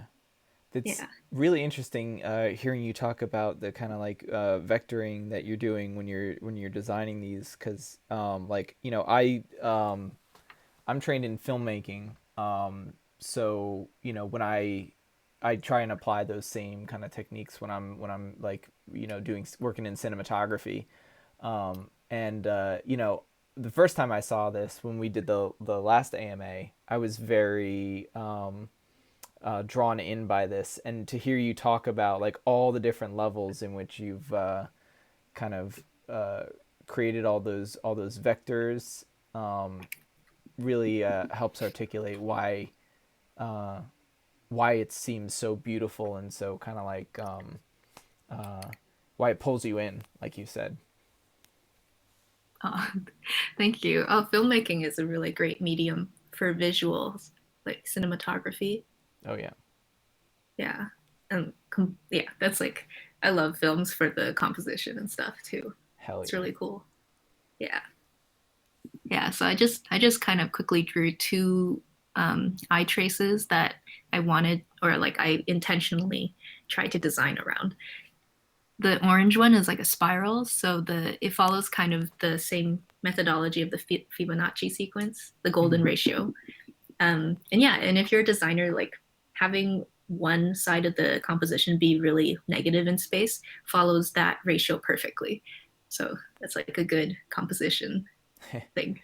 My first graphic design slash photography teacher in high school really fought with me on that, because I use that a lot in my cinematography, my like kind of beginner stages, and trying to create like direction and vectoring and all that. And she fought me on that. She was like, fill up your frame, no dead space. And it was valid for what she was trying to teach me, but we definitely fought about it. Yeah, it like definitely depends on where you use it, how, but like for a purely pictorial plane, like beautiful shot, like establishing, I think it's all right. Yeah. Yeah. And this is, I think it's really interesting here also the contrast between, oh man, we just got in real deep with this illustration, but I just wanted to say the contrast between the kind of intimacy of the left side and then the kind of like landscape feel to the right side of this illustration, I think is really interesting. That dynamic. Mm. Oh, that's cool to hear. It kind of makes me feel like I guess I wanted to show two scenes, and I think you picked up on that intention, maybe subconscious intention. Oh, where I was you laid that down perfect. Like that's what like it is. Close-up shot, far away shot. Yeah, I think another thing to keep in mind for this job was that this is a product illustration, so the keyboard in the earlier mock-up we knew it was going to be in the middle, like placed right here. Generally, that's how people will use it. And they'll probably use a mouse on this side or this side. And because of that, in here, in another development, the next stage, I moved the house and the cat a little lower as in an attempt to try and figure out like, oh, maybe it'd be better if this was lower so that you can place a mouse higher and have it not be too disturbed.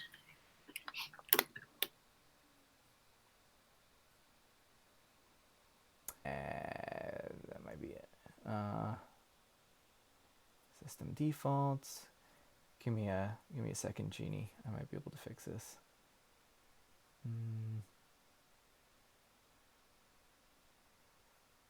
Genie, you there? Hello? No. I think I have to hang up.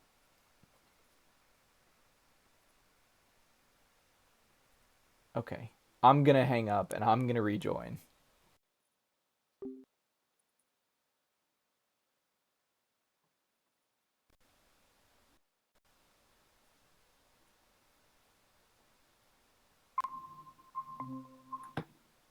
Hello, hello. Hello? Genie, I gotta apologize. It was me the entire time. It was not you. Okay. Yeah, for some reason, like right when you were in the middle of like your last thought, it just completely, like your voice cut out and I was like, man, Genie got really quiet all of a sudden. I wonder if she's looking for like some input. And then like I looked at the video and you were talking and I was like, oh no. Oh, no worries. Okay. Okay, we're back. Okay. I can hear you perfect. The stream can hear you perfect. 25 Savage asked me, did I install the latest Fleet OS? And I'm going to have to check that after the stream. Thanks for reminding me. All right. Cool. Let's get back to it. Hell yeah. Do it up. Yeah. Thanks for keeping everyone, here. Yeah. Thanks for sticking with us too. Thanks for your patience. Oh, no worries. No problem. Cool. Okay. I think I'm almost through talking about the illustration. Hell yeah. Yeah. So adding the color palette. The color palettes are based off of the task, which is the 4 major colors for the key set. And then this was the final file that I ended up with. ended up submitting, where I added little like details inside the colored squares, showing more like slice of life, time of day, and a little bit more kind of like alluding to the themes. So the pink one was supposed to be sakura, like cherry blossoms, and the orange one was peach. The purple tile was lavender. Oh, whoa. Lavender. And the green is mint. Nice. Yeah. And then that's how I went about doing this illustration. Beautiful. Mhm. So what we're And- looking at right now, this one's the finished one? Yes, I think so. Except this color is missing right now. Oh. Not sure why that one is missing, but this is more or less the finished deal. Yeah. Nice. Yeah, it's beautiful. When did you decide to add in the like tighter waves around the kind of the portrait side of the illustration? Like these waves here. Yeah, those like really tight waves around it. I like kind of like how it adds, especially at the top of her head, it adds that extra like level of dimension where like she was already poking out from like the grid, creating like kind of like multiple layers to the illustration, but then especially that darkened loop right on top of her forehead, that like brings it into like a whole 3D space for something that's essentially line art. That's really interesting. Mm-hmm. Yeah, I can talk about that. So I would, how do I begin? Okay. So a lot of my work deals with very like light tones, like light colors. And I know that as a visual artist, it will be hard to grab attention using only light values like that. And usually in a successful image, successful meaning like it's like just something you want to like look at right away. There needs to be enough balance between light values and dark values, and to be able to have that relationship so that the image can like stand on its own and be a little bit more timeless. And this is different for everybody's like different tastes. But I came to this conclusion after studying, I guess, like a lot of different types of artwork. And then for my stuff in particular, I was looking for inspiration with Impressionist painters like Monet. And I guess like I came to this conclusion that throughout history, these great painters were able to command such power with their illustration or their paintings, but only using such pastel colors. So I was fascinated by that, and I tried to study like why, like how. And my conclusion is that they limited their palettes like contrast wise, but will have very few areas of extreme contrast. So like very few dark islands. And I like to think of them as like islands in this like blank sea. And that's why I added more of these dark tones, like especially the shadows on the waves. That's really interesting. It sounds a little like woohoo, my theories, No. but yeah. It's all valid, because I mean at the end of the day it's whatever inspires you to create something else. So it's like, interpret it however you want, really. It's all valid. And I mean that sounded good to me. It's not like, man, I don't know what the heck she's talking about. It was like, yeah, I get that. Okay, cool. Okay, The it's islands, coherent. Yeah, I think I'll keep studying this as I progress through my artistic endeavors, and hopefully one day publish like an actual readable forum essay thing. Yeah, I'd read that. Cool. Hell Yeah, are there any other questions for Let this? me see. A lot of people criticizing my technical ability with the stream. Oh no. White Sword Style 5 asked, tell us about your favorite anime/manga and why you like them so much.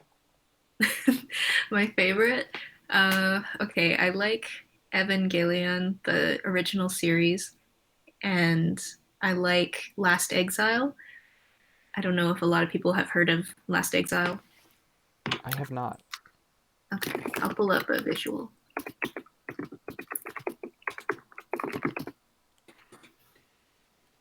Okay, so Last Exile was an anime in probably like early 2000s era, and it's sort of like it's kind of like a mech show with political war and battles and flying van ships. So it's very cool. I highly recommend checking it out. It looks really interesting. They had a mixture of 3D and 2D technology when making this. So all of the van ships and flying vehicles were 3D. Why do I like it so much? I think I like it for the design. I like the suit designs, character designs, and the like ship designs. They're kind of cool. Yeah, it looks really interesting looking at it. I see exactly what you mean. Oh, They cool. have this like diesel punk. I think it's categorized as diesel punk, where people kind of imagine like trucks as trucks for the design inspiration. Oh yeah, there's And definitely like some like Art Deco kind of aesthetics in there. like Like all old the cars and arches stuff. Yeah. Yeah. It's like an offshoot. It's another kind of steampunk, but it's not like the traditional steampunk. They Right. run on diesel, so it's diesel punk. Yeah, this is inspiration. I like Eureka 7 a lot. I think that's kind of more evident in my work these days. It's just like, it's got that retro future sort of style. I dig, yeah. Mhm. That's been on my watch list for so long. Eureka 7. Yeah. Yeah, it's a really good show. There's so many strange little design um, theories I have about this show, like secret characters that relate to real life characters that I feel like is like a conspiracy theory at this point, but it must be real. Like it has to be real. No I way. see. That's another story for a different time though. Yeah. Mhm. He said, treating icons and attention-grabbing shapes as gravity points and values. Genie, that's so cash. IDK, if that's traditional theory or just a metaphor you like, but LOL, I'm into it. Thanks. I'm trying to see. I was behind on the questions. Lolly Pony's just saying he's cooking and baking since this started, and he's been super enjoying the whole event. Thanks, Lolly Pony. Let's see. He made some banana bread and some sesame salmon with pasta. Sounds delicious. Nice. Oh, Fresh Boy had a bounce. Said he had to work and rest. Glad to see everybody. Really great stuff, Genie, Lyta, Warren, and Lance. Good night. Good night, Fresh Boy. We'll see you next time. He, regarding what you said before, he says, "Oh, nah, Genie. It sounds like how I also think. LOL. Go this deep always." Yes. White Surd Style 5 said, episode 2526 is the stuff. Anyone who says otherwise is wrong. Lolly Pony said that's the super steampunk one, right? And the answer to that is diesel punk. Alpha said E7's the shit. Did you ever get to Xammed, Genie? XAM''D. Oh man, I saw someone post that in the Fleetist Discord a few days ago, maybe last week, and I've been meaning to check it out. I think someone posted like a song or the opening or something, and I was like, I've never seen this before, and I think it's by the same studio. Why it looks so familiar. Oh, White Surd said Ray out mag design. It was sweet too. Huh. Yes. Oh my gosh. Ray out. That was Eureka 7, right? This magazine. Hmm. I see. So I want to show you this. Yes. Also, while you pull that up, Alpha said, please make, all caps, by the way, please make an article on that, Genie. I want to know about your theories. I really do. That, Here's oh, one and he said snippet. that's who posted it about Zammed. Oh shit, okay. It's by the same production team as E7. Yep. Yeah. So I want to show you this. This is part of my conspiracy theories with Eureka 7. This show has so many Easter eggs. One of them is that this magazine, Ray Out, is like, I'm theorizing that this was an homage and nod to David Carson, famous graphic designer's magazine Ray Gun. And is it a coincidence? I don't know, but David Carson was a surfer and graphic designer. And Eureka 7 is a show about surfing. So I'm thinking, could this be like, come on, guys. Yeah, we're gonna need somebody to look into that one. Wait, there's more. There's more. All right, let me see. This will be the last one. So in the show, there are these two characters, Charles and Ray Beams. Right. Their last name is Beams. And in real life, we have Charles and Ray Eames. And they're very, very famous chair designers. They're famous for designing these chairs. I've seen these in MoMA, I'm pretty sure. Yeah, yeah. They were very, like, mid-century. Turn of the century, kind of got that retro future era, which I think inspired a lot of the design for Eureka 7's world.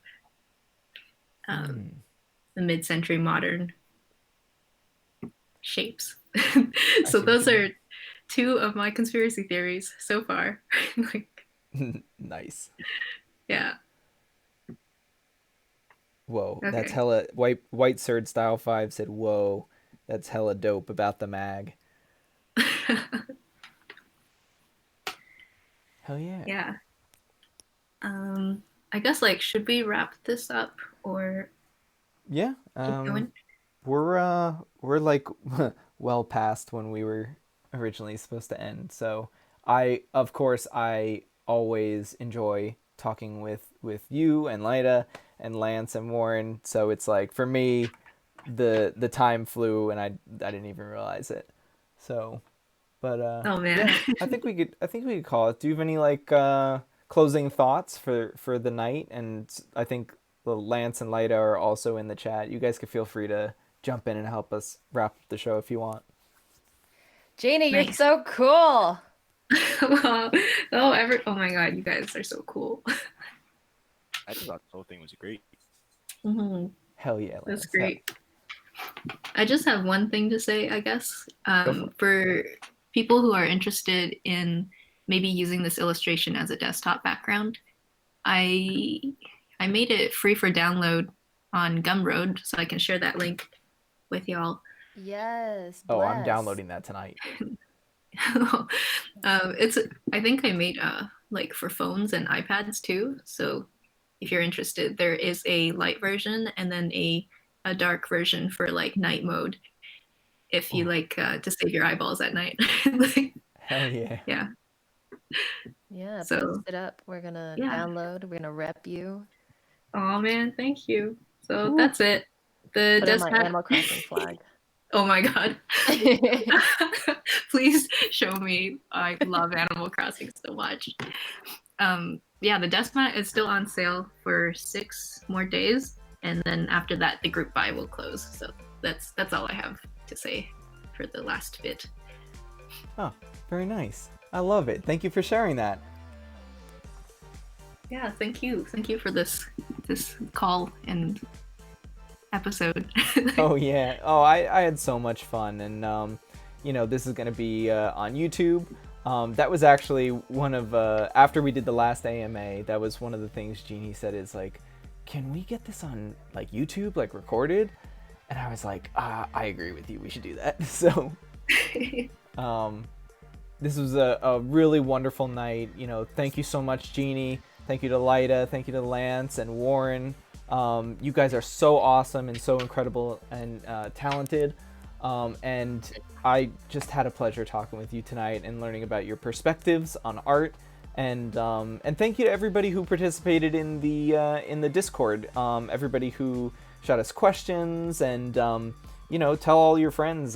Come back next week. We got plenty of events Tuesday through Saturday, starting us off again with Pictionary Night. I want to see Genie dominate Pictionary Night. Oh my god. Yes. So She's gonna wreck everybody. Ooh. Step on our necks. Yeah, probably.